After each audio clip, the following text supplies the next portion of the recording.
ದಿವಂಗತ ಎಜೆ ಮುದ್ದಾಳ ಅಭಿಮಾನ ಸಂಘ ಮತ್ತು ಧಾರವಾಡ ಜಿಲ್ಲಾ ಬಿಡಿ ಕಾರ್ಮಿಕರು, ಕಟ್ಟಡ ಕಾರ್ಮಿಕರು, ಇನ್ನುಳಿದ ಎಲ್ಲಾ ಕಾರ್ಮಿಕ ಸಂಘಟನೆ ಸಂಯುಕ್ತ ಆಶ್ರಯದಲ್ಲಿ ಏನು ಒಂದು ಪವಿತ್ರ ರಂಜಾನ್ ಹಬ್ಬದ ಇವತ್ತು 18ನೇ ದಿನ. ಇವತ್ತಿನ ದಿವಸ ವಿಶೇಷವಾಗಿ ಪ್ರತಿ ವರ್ಷದಂತೆ ಸುಮಾರು ಹಲವಾರು ವರ್ಷಗಳಿಂದ ಈ ಮುದೋಳ ಬಂಧುಗಳು ಏನೋ ಒಂದು ಕಾರ್ಮಿಕ ಸಂಘಟನೆ ಅಧ್ಯಕ್ಷ ಪದಾಧಿಕಾರಿಗಳ ಜೊತೆಗೂಡಿ ಈ ಕಾರ್ಮಿಕರಿಗೆ ಪ್ರತಿದಿನ ಏನೋ ಒಂದು ರೋಜಾ ಇಫ್ತಿಯಾರ್ ಕೂಟವನ್ನು ಏರ್ಪಡಿಸಿದ್ದಾರೆ. ಅದಕ್ಕೆ ನಾನು ಅಭಿನಂದಿಸ್ತೇನೆ. ಇದನ್ನ ಎಲ್ಲರೂ ಸದುಪಯೋಗ ಪಡೆದುಕೊಳ್ಬೇಕು ಮತ್ತು ವಿಶೇಷವಾಗಿ ಈ ಸಂಘಟನೆ ಅಧ್ಯಕ್ಷ ಪದಕ್ಕನ್ನ ವಿನಂತಿ ಮಾಡ್ಕೊಂತೀನಿ. ಸಿಗ್ಬೇಕಂತ ನಮ್ಮ ಎಲ್ಲ ಸರ್ಕಾರಿ ಸೌಲಭ್ಯಗಳನ್ನ ಈ ಕಾರ್ಮಿಕರಿಗೆ ದೊರಕಿಸಿಕೊಡುವಂತ ಪ್ರಾಮಾಣಿಕ ಪ್ರಯತ್ನ ಮಾಡಬೇಕು ಮತ್ತು ಈ ಹಬ್ಬ ಪವಿತ್ರ ಹಬ್ಬ ಶಾಂತಿ ಸೌಹಾರ್ದತೆಯಿಂದ ಎಲ್ಲ ಹಿಂದೂ ಮುಸ್ಲಿಂ ಭಾವೈಕ್ಯತೆಯಿಂದ ಆಚರಿಸುವಂತ ಹಬ್ಬ ಇರೋದ್ರಿಂದ ಇವರಿಗೆಲ್ಲರಿಗೂ ದೇವರು ಅಲ್ಲ ಒಳ್ಳೇದು ಮಾಡ್ಲಿ ಅಂತೇಳಿ ಈ ಮೂಲಕ ವಿನಂತಿ ಮಾಡ್ತೀನಿ, ಬೇಡಿಕೊಳ್ಳುತ್ತೀವಿ ಸರ್.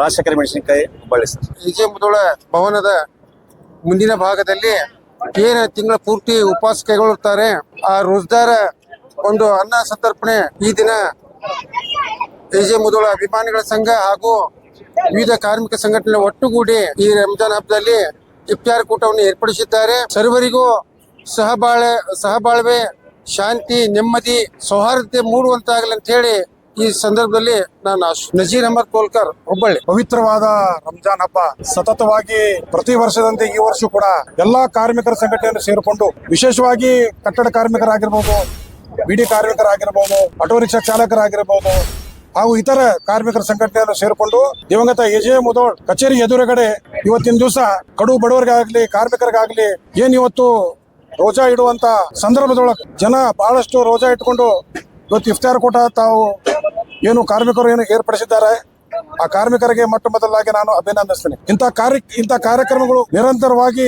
ದೇಶದೊಳಗಾಗ್ಲಿ ರಾಜ್ಯದಲ್ಲಾಗಲಿ ಊರಲ್ಲಿ ಪ್ರತಿ ಒಂದು ಓಣಿ ಗಲ್ಲಿಯಲ್ಲಿ ಆಗ್ಬೇಕು. ಇದಾಗೋದ್ರಿಂದ ಹಿಂದೂ ಮುಸ್ಲಿಂ ಬಾಂಧವರು ಸೇರಿಕೊಂಡು ಒಂದು ಭಾವೈಕ್ಯತೆ ಕಾರ್ಯಕ್ರಮ ಮಾಡೋದ್ರ ಮುಖಾಂತರ ಒಳ್ಳೆಯ ನಗರದಲ್ಲಿ ಒಂದು ಸಂದೇಶ ಕೊಡುವಂತ ಕೆಲಸ ಇವತ್ತು ಯಾರಾದ್ರೂ ಮಾಡಾಕೊಂತಾರ ಅಂತಂದ್ರೆ ಅದು ದಿವಂಗತ ಎಜೆ ಮುದೋಳ ಕಚೇರಿಯಿಂದ ಎಲ್ಲಾ ಕಾರ್ಮಿಕರ ಸಂಘಟನೆಯವರು ಮಾಡ್ತಾ ಇದಾರೆ ಅಂತ ತಮ್ಮ ಮೂಲಕ ಹೇಳಿಕೆ ಇಚ್ಛೆ ಪಡ್ತಾ ಇದೆ. ಈ ಇಫ್ತಾರ್ ಕೂಟ ಸತತ 5-6 ವರ್ಷಗಳಿಂದ ನಿರಂತರವಾಗಿ ಕಾರ್ಮಿಕರ ಸಂಘಟನೆ ಸೇರಿಕೊಂಡು ಈ ಇಫ್ತಾರ್ ಕೂಟವನ್ನು ಬಡವರಿಗೆ ಕಾರ್ಮಿಕರಿಗೆ ಮಾಡ್ಕೊಂಡು ಬರ್ತಾ ಇದ್ದಾರೆ. ದೇವರವರಿಗೆ ಮುಂಬರೋದ್ರೊಳಗೆ ಇನ್ನೂ ಹೆಚ್ಚಿಗೆ ಶಕ್ತಿ ನೀಡಲಿ, ಆರೋಗ್ಯ ಆಯುಷ್ಯ ನೀಡಲಿ, ಮುಂಬರೋ ದಿನಗಳಂತ ಒಳ್ಳೆಯ ಕೆಲಸಗಳನ್ನು ಮಾಡಿ ಇಂಥ ಒಂದು ಇಫ್ತಾರ್ ಕೂಟವನ್ನು ಗಲ್ಲಿಯಲ್ಲಿ ಆಗ್ಬೇಕನ್ನುವಂತ ಮೂಲಕ ಹೇಳಿಕೆ ಇಚ್ಛೆ ಪಡ್ತಾ ಇದ್ದೀನಿ.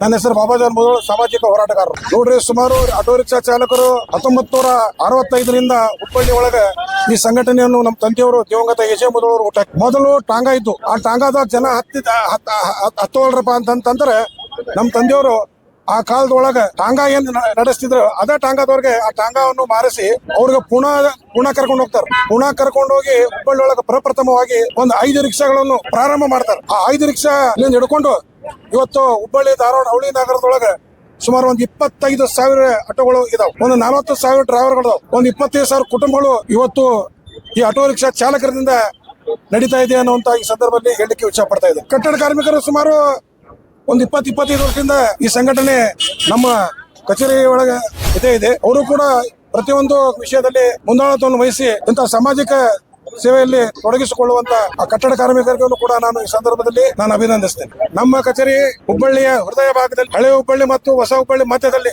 ಏನಿದು new English school AJ Mudhol ರಸ್ತೆ ಏನಿದೆಯಲ್ಲ ಅದೊಂದು ಫೇಮಸ್ ರಸ್ತೆ ಅದು. ಇಲ್ಲಿ ಕಾರ್ಮಿಕರು ಏನು ಹೋರಾಟ ಆಗ್ಬೇಕಾದ್ರು ಅಥವಾ ಕಾರ್ಮಿಕರ ದಿನಾಚರಣೆ ಏನಾರ ಆಗ್ಬೇಕಾದ್ರು ಇಲ್ಲಿ ಕಾರ್ಮಿಕರ ಅನ್ಯಾಯ ಆದ್ರ ಅಂತಂದ್ರೆ ಈ ಕಚೇರಿಯಿಂದ ಹೋರಾಟ ಪ್ರಾರಂಭ ಆಗ್ತಾ ಅನ್ನುವಂತ ತಮ್ಮ ಮುಖಾಂತರ ಹೇಳಿಕೆ ನಾನು ಇಚ್ಛೆ ಪಡ್ತಾ ಇದ್ದೀನಿ. ಜನವರಿ 29ರಂದು ಈ ರಾಜ್ಯ ಕಂಡ ಅಪರೂಪದ ಕಾರ್ಮಿಕರ ಮುಖಂಡರಾದ ಶ್ರೀ ಆನಂದ್ ಸುಬ್ರಾವ್ ಅವರು ತೀರಿಕೊಂಡರು. ಅದರ ಜೊತೆಗೆ ಉತ್ತರ ಕರ್ನಾಟಕದ ಉದ್ಯಮಿಗಳಾದ ಶ್ರೀ ಭರತ್ ಕೆಂಜಿ ಅವರು ಕೂಡ ತೀರಿಕೊಂಡು ನಮ್ಮ ಕಾರ್ಮಿಕರ ಸಂಘಟನೆ ಜೊತೆಗೆ ಹಾಗೂ ನಮ್ಮ ತಂದೆಯವರ ಜೊತೆಗೆ ಬಹಳ ನಿಕಟ ಆದಂತ ಇವರಿಬ್ಬರು ಇವತ್ತಿನ ದಿವಸ ನಾವು ಹಳೆ ಹುಬ್ಬಳ್ಳಿಯ ಎಜೆ ಮುದೋಳ್ ಕಾರ್ಮಿಕರ ಭವನದಲ್ಲಿ ಒಂದು ಶ್ರದ್ಧಾಂಜಲಿ ಕಾರ್ಯಕ್ರಮವನ್ನು ಎಲ್ಲಾ ಕಾರ್ಮಿಕರ ಸಂಘಟನೆ ಸೇರಿಕೊಂಡು ಆಟೋ ರಿಕ್ಷಾ ಚಾಲಕರಾಗಿರ್ಬೋದು, ಅಂಗನವಾಡಿ ಕಾರ್ಯಕರ್ತರಾಗಿರ್ಬೋದು, ಬಿಡಿ ಕಾರ್ಮಿಕರಾಗಿರ್ಬೋದು ಹಾಗೂ ಅಂಗವಿಕಲ ಕಾರ್ಮಿಕರಾಗಿರ್ಬೋದು, ಕಟ್ಟಡ ಕಾರ್ಮಿಕರು ಸೇರಿಕೊಂಡು ಇವತ್ತಿನ ದಿವಸ ಹಳೆ ಹುಬ್ಬಳ್ಳಿಯಲ್ಲಿ ಒಂದು ಶ್ರದ್ಧಾಂಜಲಿ ಕಾರ್ಯಕ್ರಮವನ್ನು ನಾವು ಎಲ್ಲರೂ ಹಮ್ಮಿಕೊಂಡಿದ್ದೇವೆ. ದಿವಂಗತ ಆನಂದ್ ಸುಬ್ರಾವ್ ಅವರು ಸುಮಾರು 40 ವರ್ಷಗಳಿಂದ ಸುದೀರ್ಘವಾಗಿ ಕಾರ್ಮಿಕರ ಸಂಘಟನೆಯಲ್ಲಿ ತೊಡಗಿಸಿಕೊಂಡು ಇವತ್ತು ಕಾರ್ಮಿಕರ ಹಕ್ಕಿಗಾಗಿ, ಕಾರ್ಮಿಕರ ಏಳಿಗೆಗಾಗಿ ಸಾಕಷ್ಟು ಹೋರಾಟವನ್ನು ಕೂಡ ಮಾಡಿ ರಾಜ್ಯದ ಎಐಟಿಯುಸಿಯ ಅಧ್ಯಕ್ಷರು ಹಾಗೂ ಕೆಎಸ್ಆರ್ಟಿಸಿಯ ರಾಜ್ಯದ ಪ್ರಧಾನ ಕಾರ್ಯದರ್ಶಿಯಾಗಿ ಇಡೀ ರಾಜ್ಯದ ವ್ಯಾಪ್ತಿಯಲ್ಲಿ ಸಾಕಷ್ಟು ಕಾರ್ಮಿಕರ ಬಗ್ಗೆ ಹೋರಾಟವನ್ನು ಮಾಡಿ ಅವರು ಸಿಗುವಂತ ಸವಲತ್ತುಗಳಿಗೆ ನಿರಂತರವಾಗಿ ಹೋರಾಟ ಮಾಡಿ ಅವರಿಗೆ ಕೊಡಿಸುವಲ್ಲಿ ಬಹಳ ಯಶಸ್ಸಾದಂತ ಯಾರಾದ್ರೂ ನಾಯಕ ಇದಾರಪ್ಪ ಅಂತಂದ್ರೆ ಅದು ಅನಂತ ಸುಬ್ರಾವ್ ಅಂತ ಹೇಳಲಿಕ್ಕೆ ನಾನು ಇಚ್ಛೆ ಪಡ್ತಾ ಇದ್ದೇನೆ. ಯಾಕಂತಂದ್ರೆ ಇವತ್ತು ಕಾರ್ಮಿಕರು ಬಹಳಷ್ಟು ತೊಂದರೆಗಳಿದ್ದಾವೆ. ಇವತ್ತಿನ ದಿವಸ ನೋಡ್ತಾ ಇದ್ರಿ, ಕೇಂದ್ರದಲ್ಲಿ ನರೇಂದ್ರ ಮೋದಿ ಸರ್ಕಾರ ಬಂದ ನಂತರ ಕಳೆದ 14 ವರ್ಷಗಳಿಂದ ಕಾರ್ಮಿಕರು ಬೀದಿ ಪಾಲಾಗಿದ್ದಾರೆ.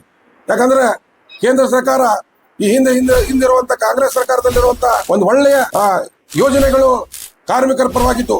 ಇವತ್ತು ಇವು ಸರ್ಕಾರ ಬಂದ ಮ್ಯಾಗೆ ಮಧ್ಯವಾದಿ ಸರ್ಕಾರ ಬಂದ ನಂತರ ಅವೆಲ್ಲ 29 ಕಾರ್ಮಿಕರ ಸಂಘಟನೆ ಹಾಗೂ ಅವರು ಹಕ್ಕಿ ಏನೇ ಯೋಜನೆಗಳು ಏನಿತ್ತು, ಅವ ಆಕ್ಟ್ಗಳು ಏನಿತ್ತು ಅವೆಲ್ಲ ಕಿತ್ತು ಹಾಕಿ ಇವತ್ತು ಕಾರ್ಮಿಕರಿಗೆ ಬೀದಿ ಪಾಲ್ ಮಾಡಿದ್ದಕ್ಕಾಗಿ ನಾವೆಲ್ಲರೂ ಅದಕ್ಕೆ ಬಲವಾಗಿ ಕೂಡ ಖಂಡಿಸ್ತಾ ಇದ್ದೀವಿ. ಯಾಕಂದ್ರೆ ಇವತ್ತು ಕಾರ್ಮಿಕರು ಈ ದೇಶದ ಬೆನ್ನೆಲುಬು ಅಂತ ಹೇಳಲಿಕ್ಕೆ ನಾನು ಇಚ್ಛೆ ಪಡ್ತಾ ಇದ್ದೀನಿ.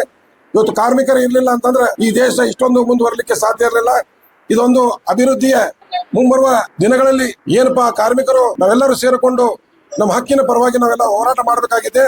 ಅದರ ಜೊತೆಗೆ ನಮ್ಮ ಭರತ್ ಕೆಂಜಿ ಅವರು ಕೂಡ ಅವರು ಉದ್ಯಮಿಯ ಮಾಲಕರು, ಎಕೆ ಇಂಡಸ್ಟ್ರೀಸ್ ಆಗಿರ್ಬೋದು, ಬಿಡಿಕೆ ಆಗಿರ್ಬೋದು, ಬಿಡಿಕೆ ಆಗಿರ್ಬೋದು, ಅವ್ರು ಯಾವತ್ತೂ ಮಾಲಕರಂತೂ ಎಂದು ವರ್ತಿಸುತ್ತಿಲ್ಲ. ಕಾರ್ಮಿಕರ ಕಷ್ಟ ನೋವುಗಳು ಏನ್ ತೊಂದರೆಗಳು ಏನಿದಾವ ಅವೆಲ್ಲ ಅರ್ಥ ಮಾಡಿಕೊಂಡು ಅವರು ಕಾರ್ಮಿಕರಿಗೆ ಏನಾರ ಬೇಡಿಕೆ ಇತ್ತಂತಂದ್ರೆ ಮತ್ತೆ ಬೇಡಿಕೆ ಇತ್ತಂದ್ರೆ ಅದರಲ್ಲಿ ಆಗಿ ಕೂಡ ಮಾಡುವಂತ ತಾಕತ್ ಏನಾರ ಹೊಂದಿದಪ್ಪ ಅಂತಂದ್ರೆ ಅದು ಭರತ್ ಕೆಂಜಿ ಅಂತ ಹೇಳಲಿಕ್ಕೆ ನಾನು ಇಚ್ಛೆ ಪಡ್ತಾ ಇದ್ದೀನಿ. ಇವತ್ತಿನ ಈ ಕಾರ್ಯಕ್ರಮದಲ್ಲಿ ಎಲ್ಲರೂ ಪಾಲ್ಗೊಂಡಿದ್ದಕ್ಕಾಗಿ ಧನ್ಯವಾದಗಳನ್ನು ಹೇಳುತ್ತಾ ನನ್ನ ಹೆಸರು ಬಾಬಾಜಾನ್ ಮುದೋಳ್, ರಾಜ್ಯ ಕಾರ್ಮಿಕರ ಮುಖಂಡರು.